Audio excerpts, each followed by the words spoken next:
श्रावस्ती लोकसभा क्षेत्र पर लगे पिछड़ेपन का कलंक दूर नहीं हो पा रहा है। जागरण की ओर से बलरामपुर के तुलसीपुर नगर पंचायत में पर्यटन के मुद्दे पर चौपाल लगाई गई। हमारे देश में पर्यटन का सकल घरेलू उत्पाद में 6.23% योगदान है और रोजगार में ये 8.78% का योगदान पर्यटन के क्षेत्र से आता है। और हमारा देश एक रहस्यमयी देश है पर्यटन के लिहाज से, जिसके 3 ओर समुद्र है और एक 3 ओर समुद्र से घिरा है, जिसमें 14% हिस्सा जो है वो विराट काय हिंद महासागर से आता है। जिससे और विविध, एक तरफ बर्फ है, दूसरी तरफ रेगिस्तान है, एक तरफ समुद्र है तो दूसरी तरफ जंगल है। प्रकृति ने हमारे देश पे सब कुछ लुटा दिया। जरूरत है इसको एक अच्छे संकल्प के साथ विकसित करने की, और चारों धाम यात्रा में सभी के दर्शन हो जाते हैं। इसी क्रम में हमारा जिला है बलरामपुर। भारत नेपाल सीमा पर 452 वर्ग किलोमीटर में फैला है सोहेलवा वन्यजीव अभयारण्य, जिसका 220 किलोमीटर का हिस्सा एक बफर जोन के रूप में विकसित किया जा चुका है सन 1988 में। वहाँ हरे भरे जंगल हैं। सामने नेपाल सीमा में हिमालय की शिवालिक पर्वतमालाओं की श्रृंखलाएं हैं जो काफी अच्छा लुक पैदा करती हैं, दृश्य लुभावने दृश्य पैदा करती हैं। और नदी नाले हैं। पांडवकालीन विभूतिनाथ का मंदिर है। तो आदिशक्ति मां पाटेश्वरी का 51 सिद्ध पीठों में से एक हमारा स्थान भी। अनेक जलाशय हैं, भगवानपुर, कोहरगट्टी, खैरवान, चित्तौड़, जहाँ पे प्रवासी पक्षी आते हैं और बड़ा ही मनोहारी दृश्य प्रस्तुत करते हैं। बस इसको विकसित करने की जरूरत है और क्षेत्र में असीम संभावनाएं विकसित हो सकती हैं। और जंगल भारत नेपाल सीमा पे जो वन है उसके किनारे थारू जनजाति हैं, लगभग 20 गांव में बसती हैं। उनकी अलग अपनी संस्कृति है, वेशभूषा है, जो भी है उसको विकसित करने की आवश्यकता है। अगर इसको विकसित कर दिया जाए तो जंगलों की कटान भी रुकेगी और ग्रामीणों को रोजगार भी। वास्तव में इस क्षेत्र में बड़ी संभावनाएं हैं पर्यटन क्षेत्र के लिए। पर्यटन के लिए इतनी संभावनाएं हैं कि अगर सबको जागृत कर दिया जाए, सबका विकास कर दिया जाए तो असीम संभावनाएं दिखाई देती हैं। जैसे जंगल का बहुत बड़ा क्षेत्र है, कई पौराणिक स्थल हैं। जैसे लोग बताते हैं कि वहाँ एक तालाब है जहाँ कभी महाभारत कालीन जो युधिष्ठिर से प्रश्न किया था यक्ष ने, उस प्रश्न का उत्तर देने के लिए युधिष्ठिर जो वहाँ मौजूद थे और उसके भाइयों को जिंदा कराया था, वो तालाब भी यही है, इसी क्षेत्र में है। श्रावस्ती जो माता बुद्ध का तपस्थली बना रहा वो भी यही है। और ये कई जलाशय भी ऐसे हैं, जैसे चित्तौड़गढ़ देखने लायक जलाशय है, भगवानपुर बंधा है, गिरगिटही बांध है, यहाँ से तमाम सिंचाई की नहरें निकली हुई हैं। और सिद्धपीठ देवी पाटन है ही है यहाँ। तो इस तरह अगर इस पर विशेष ध्यान दिया जाए कि पर्यटन स्थल बनाया जाए इसको, तो लोगों को रोजगार भी मिलेगा और तमाम ऐसी संभावनाएं होंगी जिससे इस क्षेत्र का असीम विकास हो सकता है, बहुत अच्छा काम हो सकता है। अभी तक आजादी से लेकर अभी तक किसी नेता ने, किसी पार्टी ने कोई विकास नहीं किया। चाहे स्वर्गीय अटल जी रहे हों, नानाजी देशमुख रहे हों, या रिजवान जहीर या दत्तन मिश्रा जी तक, अभी तक किसी ने कुछ नहीं किया। अब कुछ उम्मीदें जुड़ी है कि हमारे माननीय मुख्यमंत्री जी का दूसरा घर ही है। जैसे यहाँ बस स्टाफ नहीं है, दर्शनार्थियों के लिए यहाँ दूर दराज से आते हैं, उनके लिए साधन नहीं है, और पर्यटकों के लिए रुकने के लिए कोई जगह, कोई होटल, कोई अच्छा वो नहीं है। उस चीज की जरूरत है। और ऐसी तमाम चीजें हैं जिसकी आवश्यकता है। उम्मीद है और मैं मांग भी करता हूँ कि शासन प्रशासन, केंद्र सरकार, उत्तर प्रदेश सरकार को संज्ञान में ले, एक अच्छा ऊपर आए। सबसे बड़ी चीज जो है, हम लोग पिछड़े हैं ट्रांसपोर्टेशन के।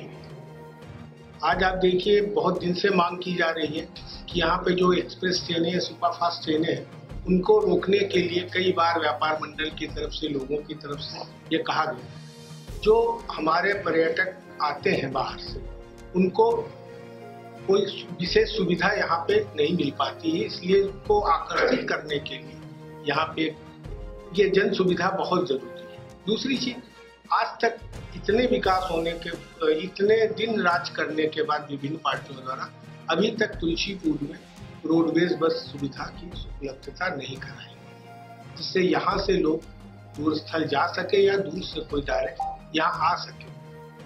जैसा कि अभी हमारे पूर्व नेता जी ने भी कहा, यहाँ रुकने की व्यवस्था, यहाँ पे उनके खाने पीने की व्यवस्था, ये अगर इस पे सरकार या हमारे जनप्रतिनिधि ध्यान दें तो इसका विकास बहुत अच्छी तरह से हो सकता है। मैं ये अपील करता हूँ कि अभी तक हमारे जितने भी राजनेता यहाँ पे राज किए, जैसे भी हमारा ये तुलसीपुर देवी पाटन जो है बहुत ही पौराणिक स्थल में उसका नाम आता है।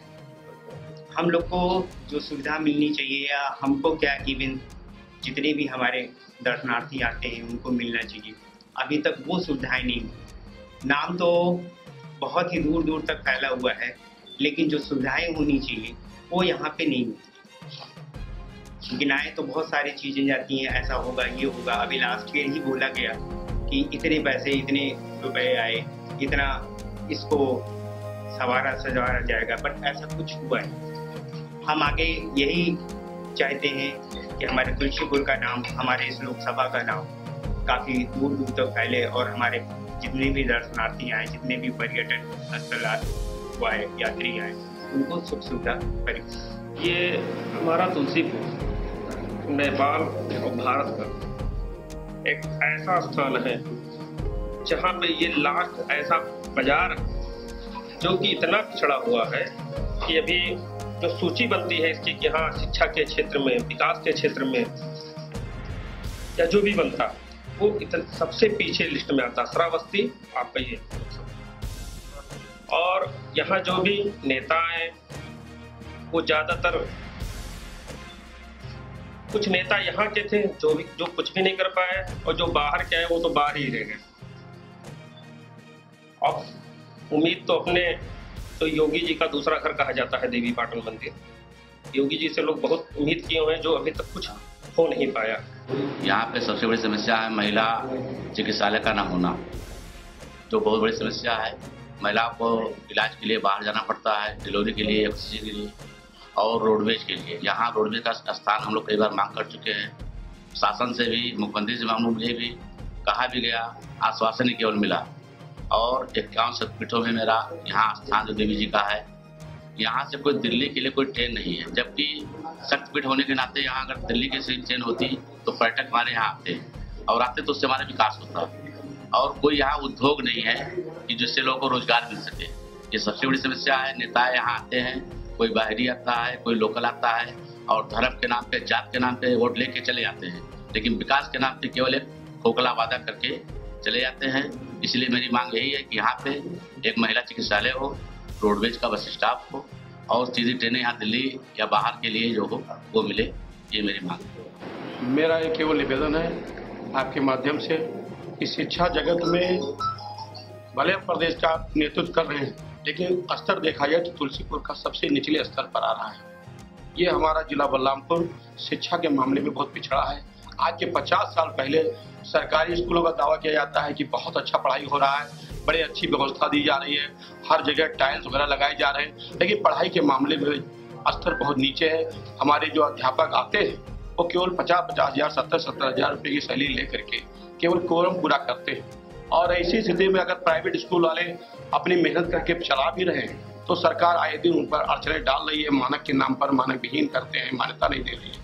ऐसे में हमारा निवेदन है कि अगर शिक्षा जगत में अगर हमारे तुलसीपुर और जिला बलरामपुर को अग्रणी भूमिका निभाने का हमको मौका मिला है तो हम चाहते हैं कि अच्छे से अच्छे सहूलियत दिया जाए और पूरे प्रदेश में मानक को इतना सरल कर दिया जाए कि हमारे पढ़े लिखे बेरोजगार लोग भी विद्यालय खोल करके छोटे छोटे बच्चे नौनिहालों की बुनियादी शिक्षा को कम फीस लेकर के मजबूत कर सके।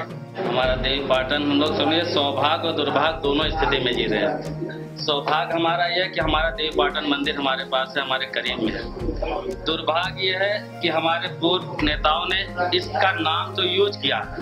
आज अगर मंडल हमारा जो देवी पाटन मंडल है उसका मुख्यालय होता तो शायद विकास का और आधार बनता है यहाँ, लेकिन नाम को तो यूज किया गया। ये हमारा सौभाग्य है कि मंदिर के पास हम रहते हैं, लेकिन दुर्भाग्य है कि उससे जुड़े उसको यूज करके कोई ना तो हमारा अभी पूर्व वक्ताओं ने बताया कि हमारे पास गैस एजेंसियां होनी चाहिए, हमारे पास पेट्रोल पंप उस टाइप के होने चाहिए, बहुत सारी उससे जुड़ी सुविधाएं होनी चाहिए।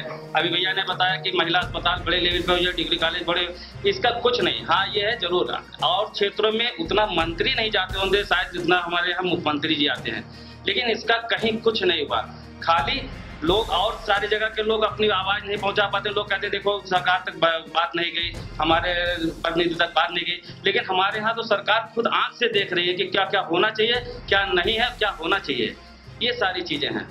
और दुर्भाग्य है कि मुख्यमंत्री स्तर पे हम लोगों के यहाँ सब विजिट होता है, उसके बाद भी ये हाल है। श्रावस्ती लोकसभा में सबसे पिछड़ा हमारा तुलसीपुर है, क्योंकि यहाँ पे शिक्षा स्वास्थ्य बहुत पीछे है। महिलाओं लड़कियों के लिए इंटर कॉलेज एक मात्र यहाँ पे है और वो भी बहुत पुराना है। लड़कियों के शिक्षा के लिए यहाँ पे काफ़ी दिक्कतें आती हैं, बाहर भेजना पड़ता है बच्चों को। मेरा कहना ये है कि कोई भी पर्यटन जो होता है वो पर्यटक से होता है, और पर्यटक तब भी आते हैं पर्यटन करने के लिए जब वहाँ उनको जो मूलभूत सुविधाएं होती है वो मिलती है। जैसे स्वच्छता के मामले में देखा जाए तो 2014 के बाद से काफ़ी सुधार हुआ है देश में, और इसके कारण से देश में काफ़ी पर्यटन वाले लोगों की संख्याएं बढ़ी, जो देश विदेश से आते हैं, यहाँ भारत में आते हैं या कई निश्चित जगहों पे आते हैं। मैं एक बहुत छोटी सी मांग है ये होनी चाहिए मेरे ख्याल से कि कोई भी रास्ता हो, वो हाईवे हो या हाईवे से अलग हो, 10 किलोमीटर पे एक सामुदायिक शौचालय का होना जरूरी है। क्योंकि पर्यटक आते हैं अक्सर। एक बार मैंने देखा, मैं जा रहा था, एक बस किसी देश से आ रही थी और वहाँ के पर्यटक जो थे उन्होंने मुझसे पूछा कि यहाँ पे क्या कोई टॉयलेट है जो यूज के लिए हो, तो मैंने उन्हें बताया कि नहीं, यहाँ पे ऐसा कोई वो नहीं है। तो इस हिसाब से मैं समझता हूँ कि नेशनल हाईवे पे 10 किलोमीटर पे एक सरकार के द्वारा एक स्तरीय शौचालय का निर्माण होना चाहिए। दैनिक जागरण चुनाव चौपाल के माध्यम से मैं अपील करना चाहूँगा यहाँ के सांसद से कि अपने इस श्रावस्ती लोकसभा क्षेत्र में पर्यटन के बहुत सी संभावनाएं हैं। अपने श्रावस्ती क्षेत्र में है, तुलसीपुर नगर में होने के नाते हम सभी के करीब में बसा हुआ 51 सिद्ध पीठों में से एक माँ पाटेश्वरी का मंदिर, इसके माध्यम से भी बहुत से पर्यटन दूर दूर से पर्यटन आते हैं। पर्यटन के दृष्टि से यहाँ पर संभावना अगर देखी जाए तो काफ़ी कुछ है, लेकिन सुविधाएं ना के बराबर हैं। यहाँ पर पर्यटकों के लिए रोडवेज की सुविधाएं बिल्कुल नहीं है। रोडवेज बस स्टैंड होना चाहिए, रोडवेज की बसें चलाई जानी चाहिए। सुदूर क्षेत्रों से लोग हमारे आते हैं पर्यटक, जिनको की काफ़ी कठिनाइयाँ होती हैं। अगर लखनऊ से चले तो लखनऊ से चलने के बाद गोंडा से चलने के बाद बलरामपुर के चलने के बाद तुलसीपुर पहुँचते हैं वो, उनके लिए डायरेक्ट सुविधाएं बनाई जाएं। ट्रेन भी हमारे लिए मुहैया कराई गई हैं, जो कि नाकाफ़ी हैं। एक आध ट्रेन को छोड़ करके बाकी लोकल स्तर पर ट्रेनें हैं।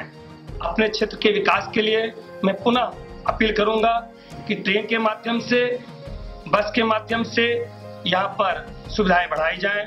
और सुहेलवा वन क्षेत्र है, यहाँ पर जंगली जीव रहते हैं, इसको अच्छे खासे ढंग से सुशोभित करके यहाँ पर पर्यटकों को और आकर्षित किया जा सकता है, जिसके माध्यम से यहाँ के लोगों को रोजगार भी मिल सकता है, यहाँ की क्षेत्र की आय बढ़ सकती है, यहाँ के क्षेत्र का विकास भी हो सकता है।